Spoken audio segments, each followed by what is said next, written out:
Hey everybody, Josh RV Nerd of Bish's RV here, down at Forest River today, getting a look at a brand new Surveyor floor plan.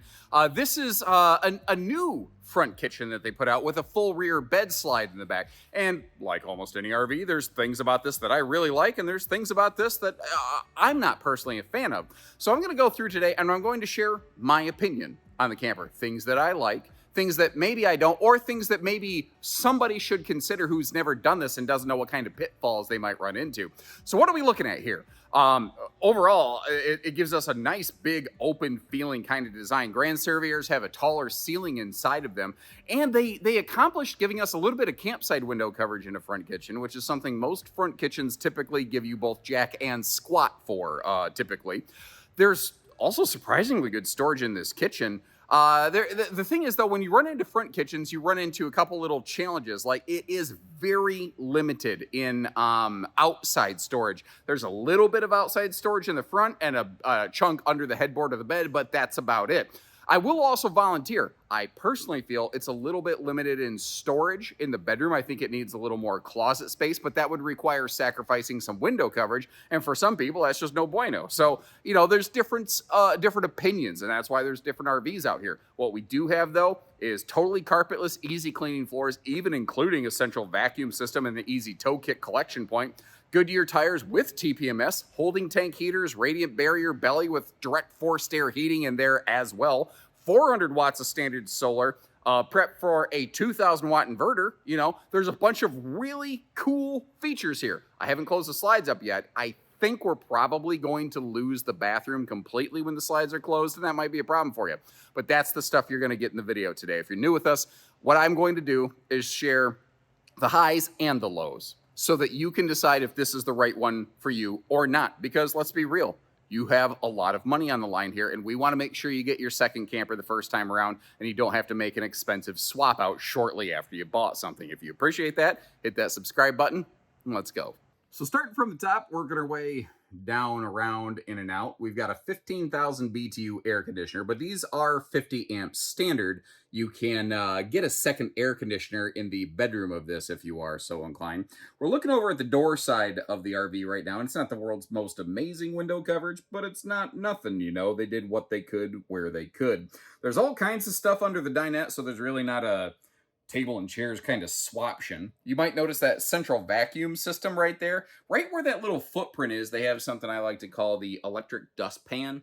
It basically just flick it up with your toe, and you can just sweep everything into it. It makes keeping this thing generally clean a lot easier. You know, maybe you want to bust out like the Swiffer wet jet and really get a good deep scrub on the floor, but it's ventless, so it's very easy to do that. And I tell you what, those wet jet things are fun. I never thought I would say cleaning is fun, but you get to play with squirt guns inside the house. It's, I mean, you got to clean up your mess, obviously, but it's not bad. They tweaked up the color palette versus last year, and with the taller 6'9" ceiling and the generally light colors, it is just big and open and airy in here. Of course, the things like the front windshields opening up the space, they certainly don't hurt either. I'm going to go back through and get all the storage opened up in a little bit. I want to point out, though, take note of the fact that any overhead cabinets you see that open like this, they're strutted, so you don't got to juggle the stupid things with your head. And all of our cabinetry is a pocket screwed lumber core. I also like the white accent light above the slide, although you could turn that off if you wanted to. It could be a nice little night light kind of situation as well. Now, with the taller ceiling, they had an opportunity here, and I personally feel like they made the right call. They pushed the pantry and the refrigerator back as far as they could into that big, deep slide. And it opens the space up. If you notice how much, with the perception of the extra floor space in that carpetless slide, it makes the whole thing look and feel huge. Now, theoretically, could you head bonk that sucker if you're a little over 6 foot like me? Yes. But I don't know about you. Typically, by the time I'm reaching into the refrigerator, I'm ducking a little bit organically. I'm doing a little Scrooge McDuckin kind of thing. I'm not, you know, I'm not standing straight up and then reaching out like a robot to get in there. The kitchen, I want to point out, because you have a front nose cap, they had the opportunity to put some power outlets just above the counter level. That is the absolute, I think, my opinion, ideal location for outlets like that. We've also got plenty of counter prep space. It's just a big, easy access rectangular space. And you've got a stainless farm sink here. And I took some of their little plates and cups and decorations and I put them in there to give you a real world understanding of the space that's actually in this thing. Now, the little fruit and cutting board, I don't think those are included with the camper. I tried to take a bite out of one of those. Tasted like wax and foam. Disgusting, not for me. But the cutting board behind the stovetop, that is both a stovetop backsplash, which with the it doesn't actually need it because the glass top folds up, but that is also a fitted sink cover. I'll go back through again and demonstrate all that later. Now, they had the thing with a lot of front kitchens, you'll sometimes end up with these little funky monkey pockets, technical term, mind you. You got this space up here. Hold on, let me grab a kitchen glass to put this up here for a size reference. Pardon my hands being right in your face, just to give you an idea of what that thing looks like. I'd probably use that for like bread, cereal boxes, something like that. It's a conventional microwave. Nothing too flashy or fancy there. But if you were taking stock, you may have noticed these newer Surveyor floor plans, they've been building them with the bigger ovens. So if you are going to be a campsite cook, which, a floor plan focused on a kitchen like this might work for you, they've done some cool things here. Now, the entry door has a window that's prepped for a privacy shade. Without it, you're putting on a little bit of a free show for the neighbors, your own little cooking show while you're cooking. And the campsite window coverage on this, again, it's not like these are the world's biggest windows, but they did what they could where they could. They're not bad. They're also all blackout roller shade equipped and have like all hardwood cabinet door frames on them, which I think is kind of nice. Now, this is an interesting thing Surveyor's doing on several models. In a sense, it's like a double dining arrangement. So you've got your normal traditional dinette, but then you've got the little elevated breakfast bar. Maybe you're going to just have a quick cup of coffee there. Maybe you're going to do like a very light duty laptop station. It's not a big countertop. You're not going to really set up shop there. Or maybe you're just going to get rid of the chairs and use this like a little bit of a pet palace kind of situation. You know what I'm going to do? When we bust through the detail footage, like I'm going to put this dinette down into a sleeper. I'm going to show you all the extracurricular things in this floor plan in just a second here. I'm going to get those chairs out of the way. I have no idea where I'm going to shove them. I know my wife would tell me where to shove it. One of them chairs. By the way, 1 star, would not recommend, but that's something that we're going to get into in a second here. Normally, Surveyor gives you a choice between theater seating or hide-a-bed. They probably still do here, but that's a larger, kind of like 3-seat theater recliner. I'm going to get busted open for you in a minute. They may not have a hide-a-bed that exactly fits, so if you choose to maybe request a hide-a-bed, it might have some open gaps along the side. What's kind of cool here is you get to see, this is actually one of my nerd preferred ways of doing a theater seat. When it has the fold up down middle armrest, it gives you the choice between population control or cuddle compliance. And it is a triple theater recliner. So you really have all the freedom and choices in the world. And that's exactly why I like it. I don't like being pigeonholed and shoehorned into things. I like having my choice of how I'm going to use it, especially, when you're spending this kind of budget. Because let's face it, you work hard for the money. I mean, so hard for it, honey. And you want a brand that's just, they're going to treat you right. You know what I mean? And I tell you what, I got these chairs out of the way and it became freaking huge in this living room so fast. It's really funny how that works sometimes. But again, you want to put a little pooch palace down there or something like that. You got perfect little spot to do it in case, maybe you don't need the double dining. You don't have to have a double dining arrangement in this thing. The overhead cabinet space is not terrible by any stretch of the imagination. Again, I do love that it opens straight to you so that you don't have to open it. They also give us, let me get this door closed over here. You might notice there's not, why doesn't it go all the way down? Well, it's outside storage down there. And over here, that's actually, I believe, where your water heater is located. There's actually a couple screws for access panels right there. Just hopefully, if I proactively answer some questions for you, if you were like, oh, I wondered, and then, you answered that when you made your video, leave me a little note. Be like, hey, thanks, nerd. You know, like that was handy. Kind of like doing little size demos here. I'm just going to grab whatever's around me. You understand how big a coffee cup is. I'm going to throw that stupid thing back there and let you see how much space is or isn't in here. You know what I mean? Backing up, we got our 12-volt compressor fridge. This is in the 10 cubic variety, and the RV's not exactly level as it's parked, and I think she's going to Casper the Ghost me and then close that sucker right up there. So excellent. We no longer have to worry about closing the refrigerator. I'll flip the freezer shut as we roll on with this beautiful bean footage.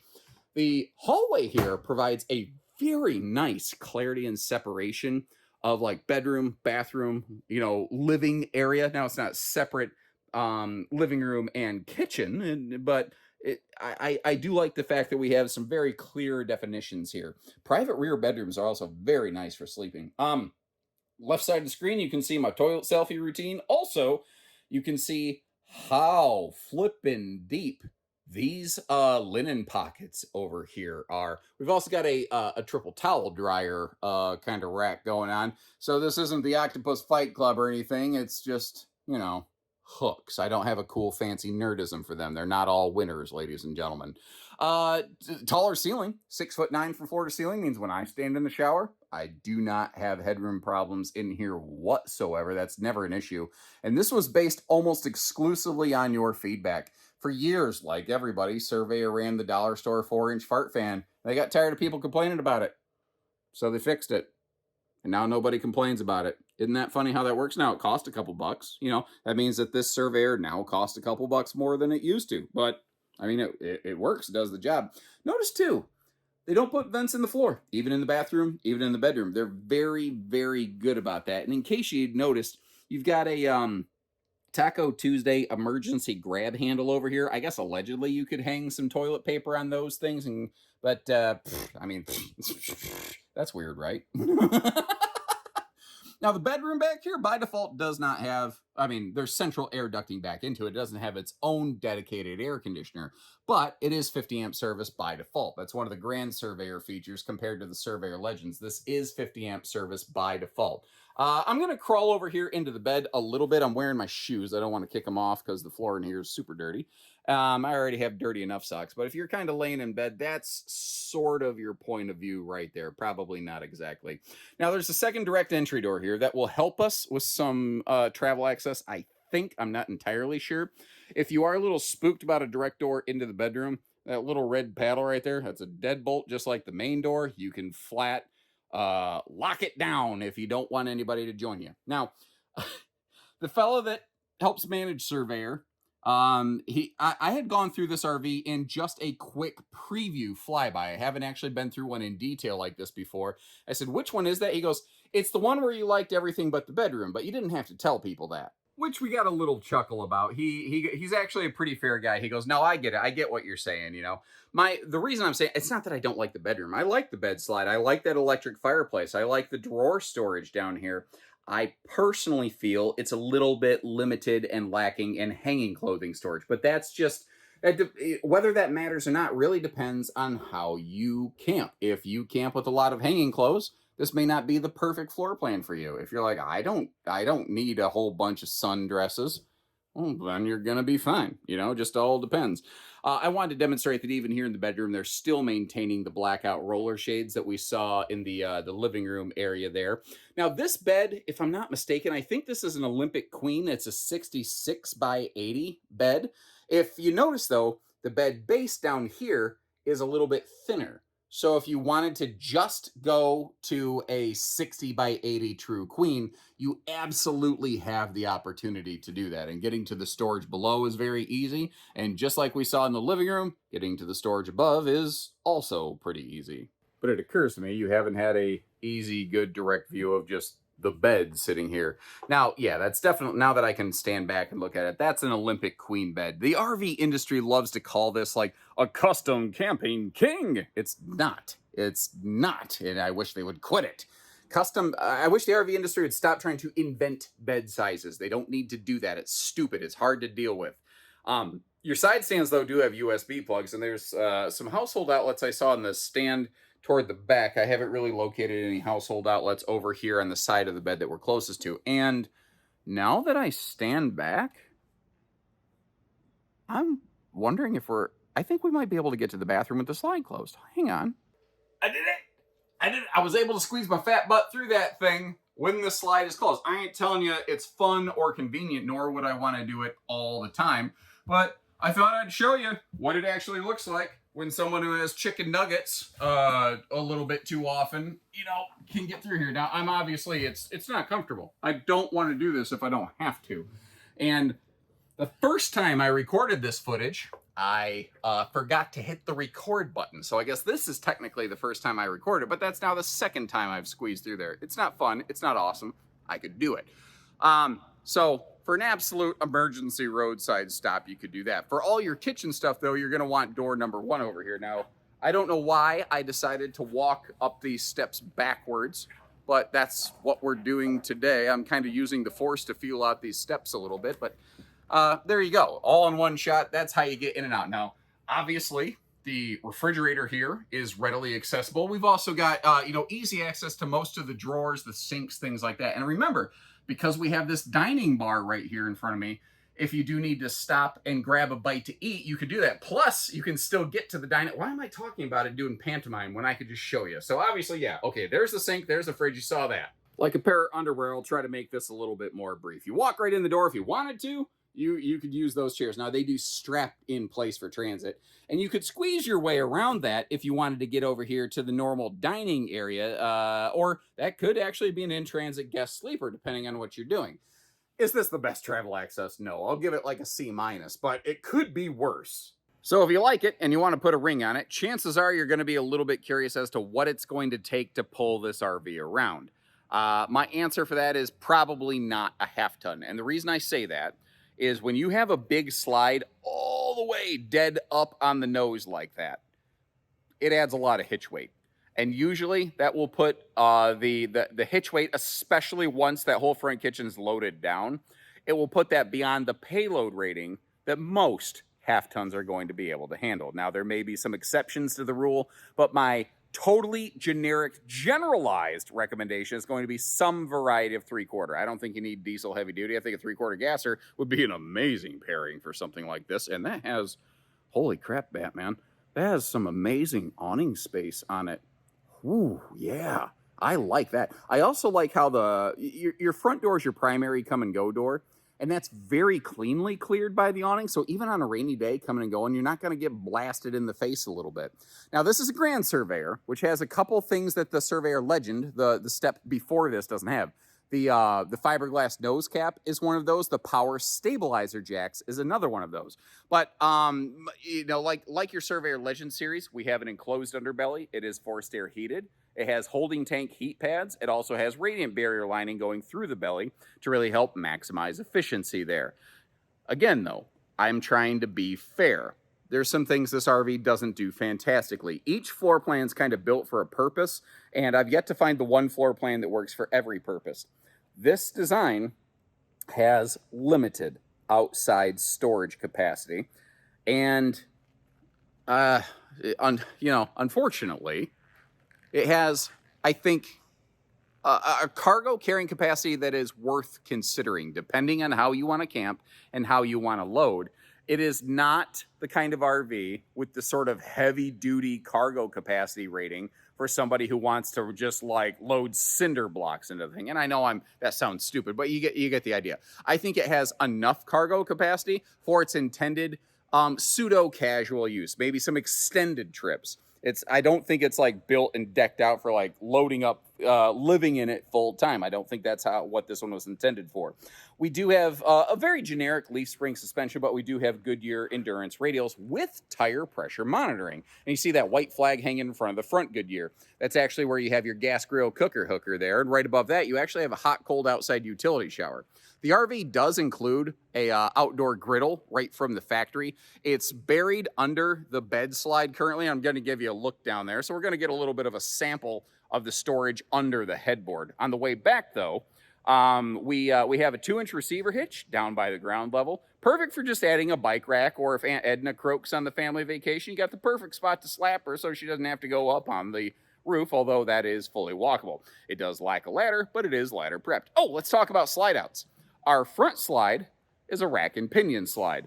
Our bedroom slide is a Schwintek slide. If you're not familiar with the differences or the benefits or drawbacks of those, wouldn't you know it? I know a guy who's this big stupid nerd that never shuts up that's got a video about different RV slide systems, although I need to dust that footage off now that there's some new cable systems out there. I do like how all the windows are tinted. Now, this specific RV that we're looking at, I think is probably getting ready to go to some kind of RV show or something, because they have packed all the area under the headboard here with all these little mats and things, probably so that people can scrape their feet off when they walk in the camper and keep it from getting too gross. And again, it doesn't have a ton of outside storage, but at least they dressed it nicely. We got the slam latches, the magnet holdbacks, something I think some folks are probably not going to like, though. And again, I hope you appreciate that I'll go out of my way to point out something you may not enjoy. This is a two-headed sewer monster. It has 2 sewer outlets. So this is our bathroom outlet back here. Bathroom black and gray. I mean, we can argue that it's under a slide, but you can reach that. I don't think that's the worst arrangement I've ever seen. The one that's going to be a little more of a challenge for some folks will be the one up here. It is absolutely buried under the kitchen super slide, well, the kitchen and seating slide up here.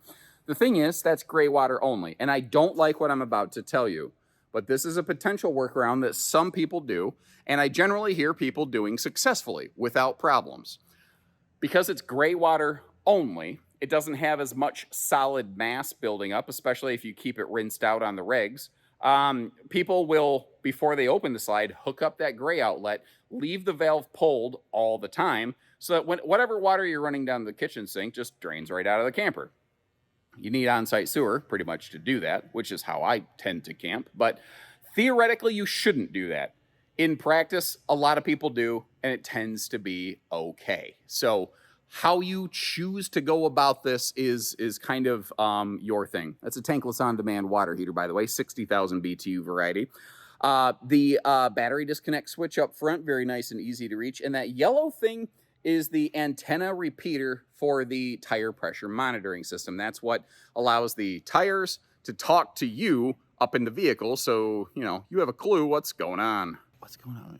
I feel like there were these 4 people that were not blondes that made a song asking that question, what's going on? And as we wrap up here, just a quick little lesson. There's actually 3 Surveyor segments. You have the Surveyor Legend X, which is the simplest trim package series. You have the Surveyor Legend, which is where I think most people are more familiar with Surveyor. And then you have the Grand Surveyor. This is the one that does all the things the others do and then a little bit more. You start getting things like bedroom slides.